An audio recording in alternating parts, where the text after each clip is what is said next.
जगद्गुरु तुकोबा आपल्याला या अभंगातून काही सिद्धांत आपल्या समोर देतात, त्याचं आपल्याला थोडक्यामध्ये चिंतन करायचं आहे.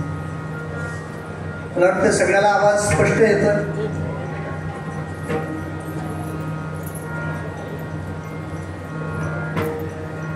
जीवनामध्ये दोन गोष्टी असतात.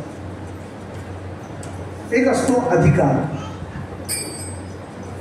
एक असतो अधिकार आणि एक असते योग्यता. अधिकार वेगळा आणि योग्यता वेगळी. सोप्या शब्दात जर सांगायचं म्हणलं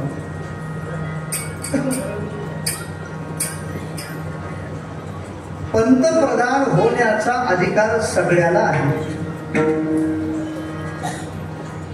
चुकलं का माझं? काय म्हणणं चुकलं? तुमच्यापैकी कोणालाही पंतप्रधान होण्याचा अधिकार आहे. 18 वर्षाच्या पुढे वय व्हावं, तो भारतातला रहिवासी असावा, त्या व्यक्तीला निवडणूक लढून पंतप्रधान होण्याचा अधिकार आहे. कुणालाही आहे. तुला किती पण तुलाही आहे. उभं जर टाकलं तर आमचा हनुमंत सुद्धा पंतप्रधान होऊ शकतो. सगळ्याला अधिकार. पंतप्रधान होण्याचा अधिकार सगळ्याला आहे. मला बघा, तुम्ही सगळे जर मतदान देत असलात तर पुढच्या पंतप्रधान होण्याचा अधिकार सगळ्याला आहे. पण योग्यता त्याच्यासाठी जी योग्यता लागते ती मात्र फार कमी लोकांना असते, किंबहुना नसतेच. आपल्या भारत देशामध्ये असे काही पंतप्रधान तर योगायोग. आज सुद्धा माननीय पंतप्रधान, माजी पंतप्रधान देवेगौडा असं सांगतात, मी जे पंतप्रधान झालो तो काय होतं, इलेक्शनला उभा राहून विजयी झालो, एका पक्षामध्ये झालो, माझी माणसं झाली, योगायोगाने पंतप्रधान झालो. माझ्या सांगण्याचा उद्देश होता, अधिकार सगळ्याला असतं, पण योग्यता मात्र एखाद्या व्यक्तीच्या जीवनामध्ये असतो. तसं सुखी होण्याचा अधिकार सगळ्याला आहे, पण सुखी होण्याची योग्यता मात्र फार कमी लोकांमध्ये आहे.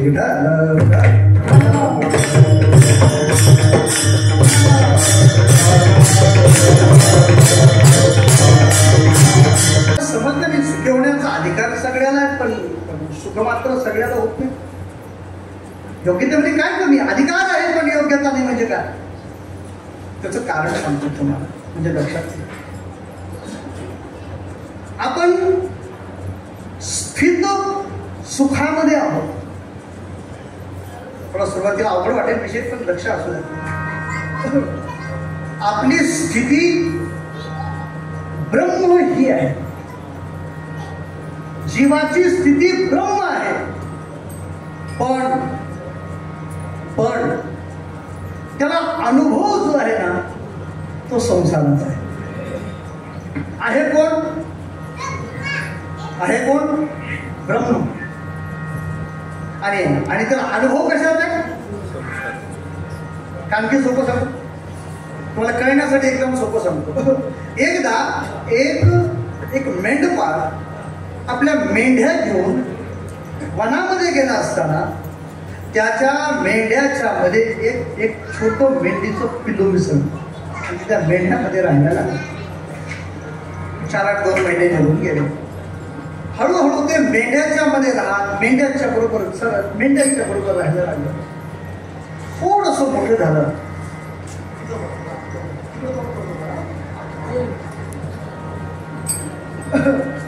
मी सुरुवातीपासून पाहत होतो, जेव्हा भजनकरी आमचे नाचू लागले की वाटतं हे सुद्धा असं छान नाचू लागले, यायचं का पंढरपूरला, बघा हा शाबास.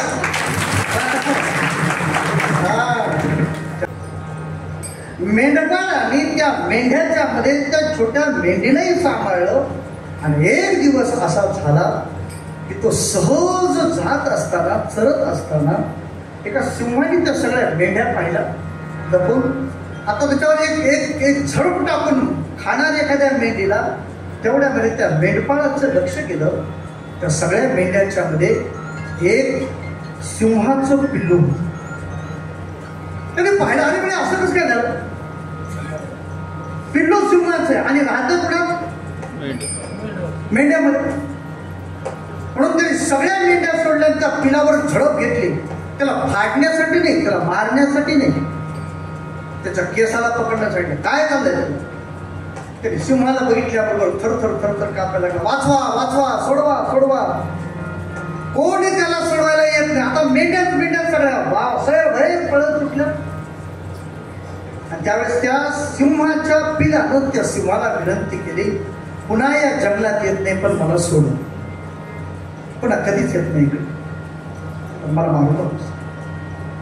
तर सिंहाने सांगितलं, अरे तू मेंढी नाहीस, तू सिंह आहेस. नाही, मी कोण आहे, मेंढी आहे. मी मेंढी आहे. त्या सिंहाने सांगितलं, अरे खरं सांगते, तू ऐक, तू सिंह आहेस, मेंढी नाही. आता तुम्ही म्हणाल, तुम्हाला वेदांत कसं काय आठवायला लागला, आता आपण सांगितलेलं सांगायला लागलं. काय सिंहाच्या लक्षात आलं, ह्याच्या ठिकाणी दोष उत्पन्न झाला. वेदांत शास्त्रामध्ये त्याला अज्ञान आवरण असं म्हणतात. त्याच्यावर अज्ञानाचं आवरण पडलंय.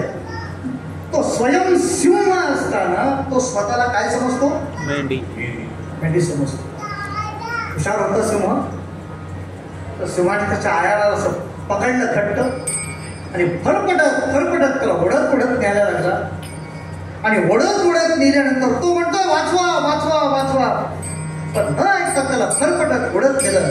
आणि एका जंगलामध्ये एक विहीर होती. त्या विहिरीच्या जवळ गेलं, सांगितलं कोण आहेस तू? म्हटलं मी मेंढी आहे. मी कोण आहे? तर सिंहाच्या पिलाने सांगितलं तू सिंह आहेस. अरे तू ऐक, तू सिंह आहेस. मेंढीचं पिल्लू म्हटलं नाही मी मेंढी आहे. म्हटलं अरे ऐक. शेवटी असं ऐकत नाही म्हटल्यानंतर मी सिंह कशामुळे आहे? सिंह पाहिलीस काय चित्रामध्ये? हा चित्रामध्ये पाहिजे. मला वाटते तुम्ही सगळ्यांनी चित्रातच पाहिलं ना, प्रत्यक्ष बघितलं कोणी सिंह? झू मध्ये तुमच्यापैकी कोणी प्रत्यक्ष? प्राणी संग्रहालय पिंजऱ्यातला का असं मोकळा? पिंजऱ्यात. मला वाटतं मोकळा बघितला काय. मला परवा एकाने फार छान प्रश्न विचारला, महाराज समजा अचानक सिंह जर समोर आला तर कोणता मंत्र म्हणायचा? तुम्हाला माहिती का? हा ऐका, समोर जर सिंह आला तर कोणता मंत्र म्हणायचा? मी सांगू का? समोर जर सिंह आला तर तुम्ही कोणताच मंत्र म्हणायचा नाही, सिंहच मंत्र म्हणणार. कोणता माहितीये का? वदनी कवळ घेता नाम घ्या श्री हरीचे, जीवन करी जीवित्वा,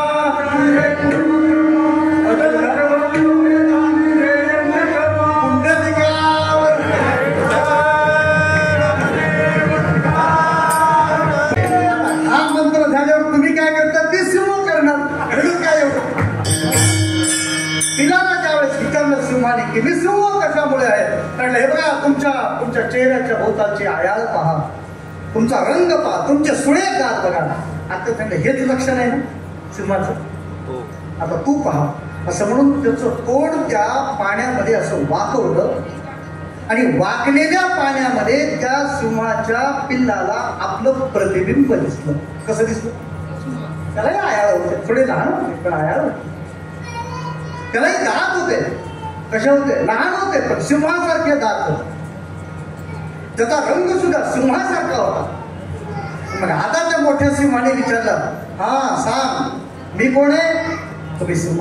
आता तू कोण आहेस? तू कोण आहेस? हा मी पण सिंह आहे. आता बघ मी जोर आणि डरकाळी फोडतो असं म्हणून त्या मोठ्या सिंहाने डरकाळी फोडल्याबरोबर छोट्या सिंहाने पण डरकाळी फोडली.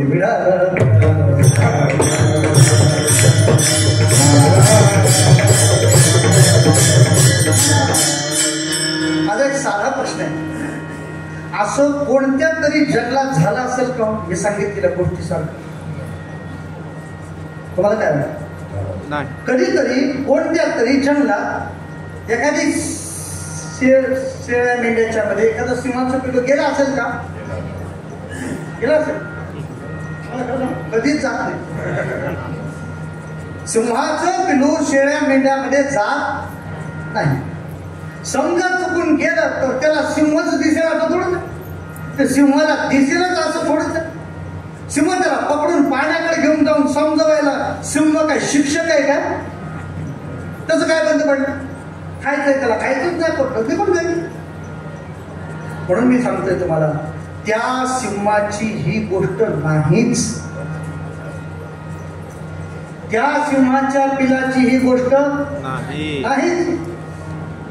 कोणत्या सिंहाबद्दल चाललाय विचार? कोणत्या सिंहाच्या पिल्लाबद्दल चाललाय विचार? त्याच्यातले पिल्ले आपण आणि आपल्याला सांगणारा सिंह ज्ञानोबा आहे.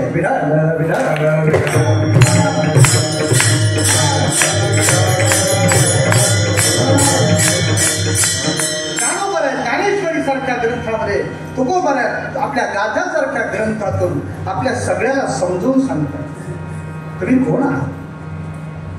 तुम्ही मनुष्य नाही, तुम्ही साक्षात परब्रह्म आहात. अहो, ज्या परमात्मा तत्वाचा विचार करायचा ते परमात्मा, जे जे भेटे भूत ते ते माविले भगवंत, हा भक्ती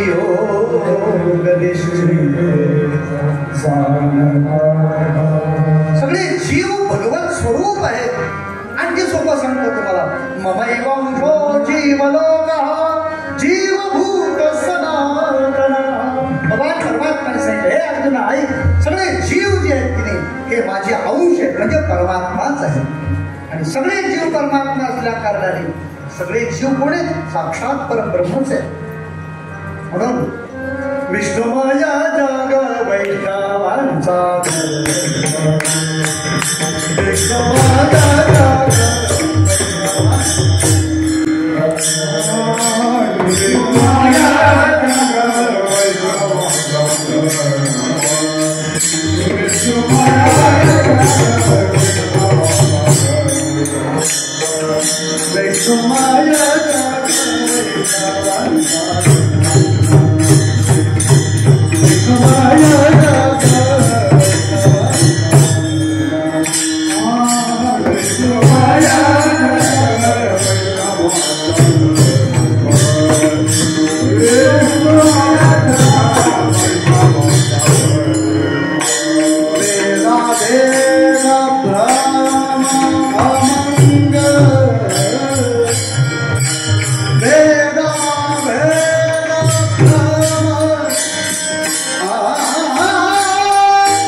समस्त ही श्री वासुदेव ऐसा प्रतीती रसाचा बोलला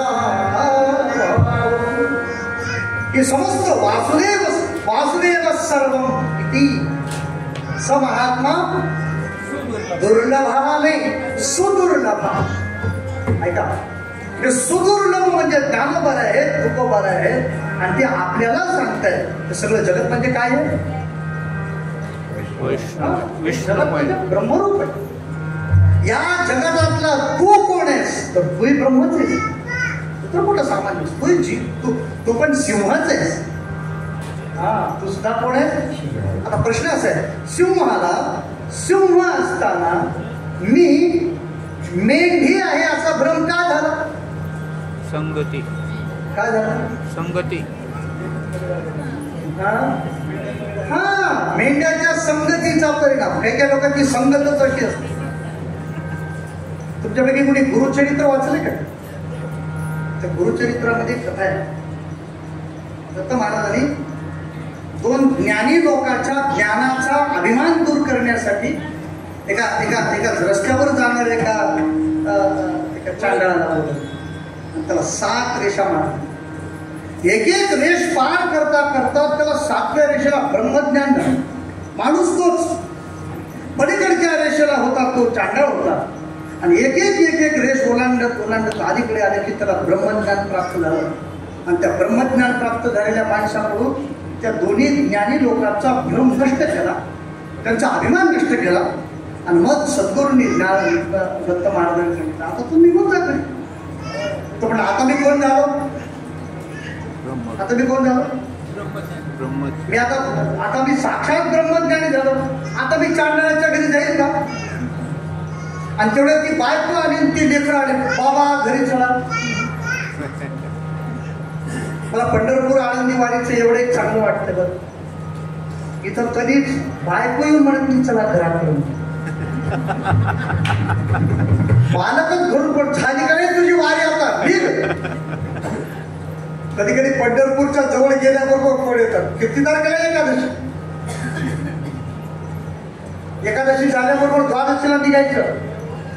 ते बायको थोडी आश्रित राहते. आता महिनाभर आमच्या संगतीमध्ये राहिल्यामुळे तिनं मध्ये काम करावं, छान भजन वगैरे बरं वाटेल. पौर्णिमेचा काला करून येते हो. मग दोघांचं पुढचं भाषण आहे का? काय तुम्हाला सांगतो, काय मजा असते. तेवढी समस्या फक्त मला एकट्याला आहे. वरून फोन फक्त मलाच येतो बायकोचा. बाकी सगळ्या बायकांच्या मालकाचेच फोन येतात सुपर. त्याच्यामध्ये पंडू मामा, आमचे वसंत महाराज, असे काही काही सुखी माणसं दोघं मिळून येतात. काय फोन बिल काही नाही, इथंच काय गप्पा गोष्टी करायचं ते काय. माझ्या सांगण्याचा उद्देश आहे, ज्या वेळेला तो वापस जायला तयार नव्हता, दत्त महाराजांनी एका शिष्याला बोलवलं, इकडे का एक काम कर, एखाद्या लोभी माणसाच्या घरी जा आणि लोभासक्त माणसाच्या घरामध्ये जाऊन त्याला एक घागरपोट पाणी घेऊन त्याला पाणी भरून आणायला लावलं. आणि त्या ब्रह्मज्ञान झालेल्या माणसाच्या डोक्यावर असं पाणी टाकल्याबरोबर ते सगळं अंगावरचं वाहून गेलं ब्रह्मज्ञान. आणि पुन्हा बायको लेकराबरोबर निघून गेलं. मला सांगायचं काय, ब्रह्मज्ञान प्राप्त झालेला माणूस असून सुद्धा एका डोब्याच्या संगतीवरून थोडं पाणी जर डोक्यावर पडल्याबरोबर वाहून जात असेल तर आपण अखंड कुणाच्या संगतीत आहोत?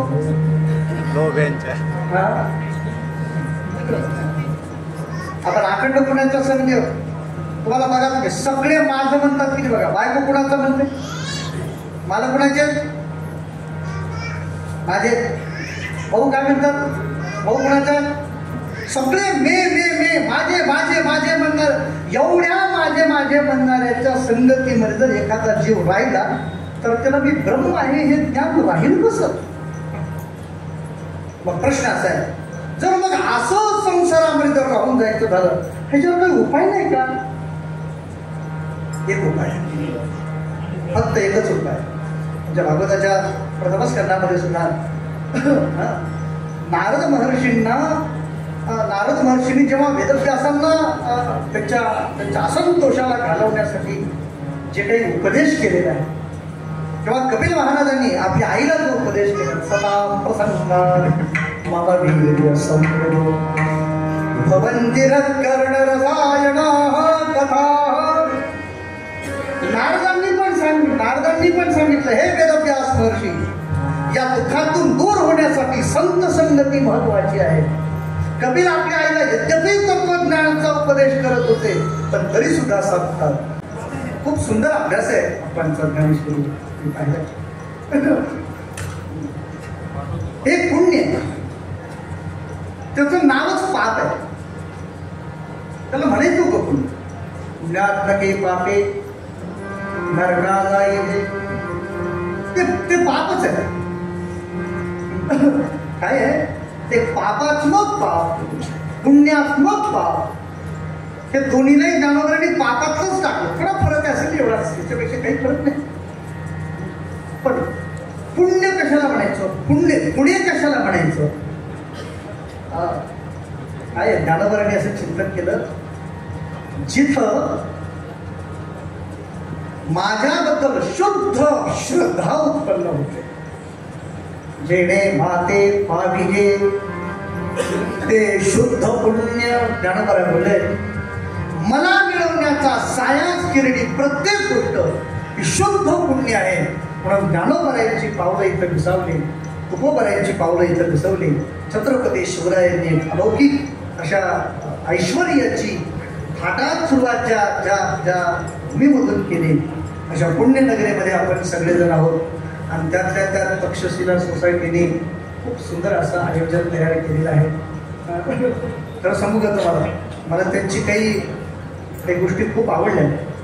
एक त्यांनी जे काल दिवसभर चालून आलेले जे वारकरी आहेत, त्या वारकऱ्याला जर काही त्रास होत असेल तर त्याच्यासाठी आधी औषधाचा ब्लॉक भरला.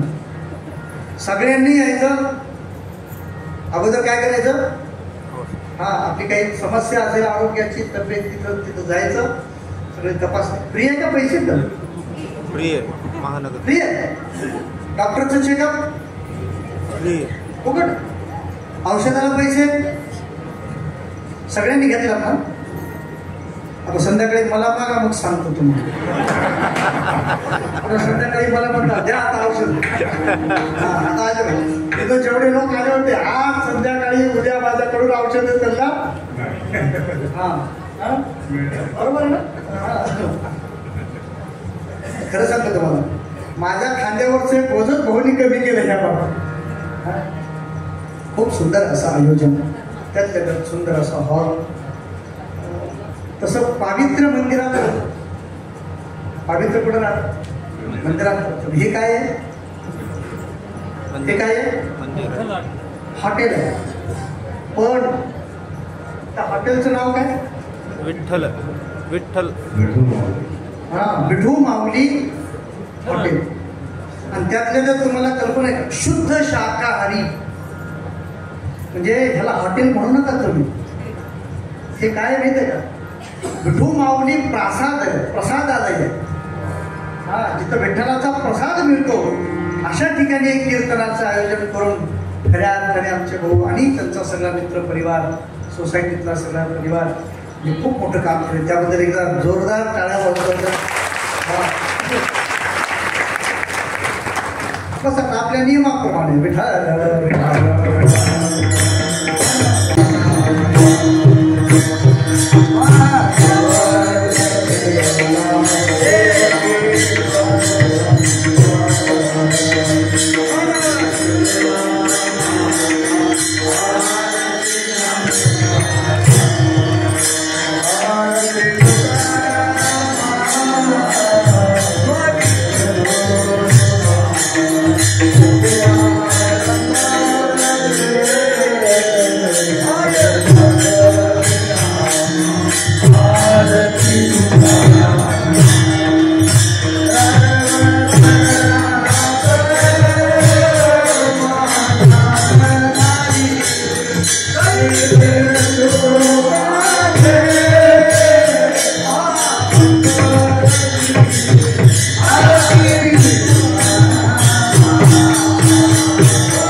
पंढरीचा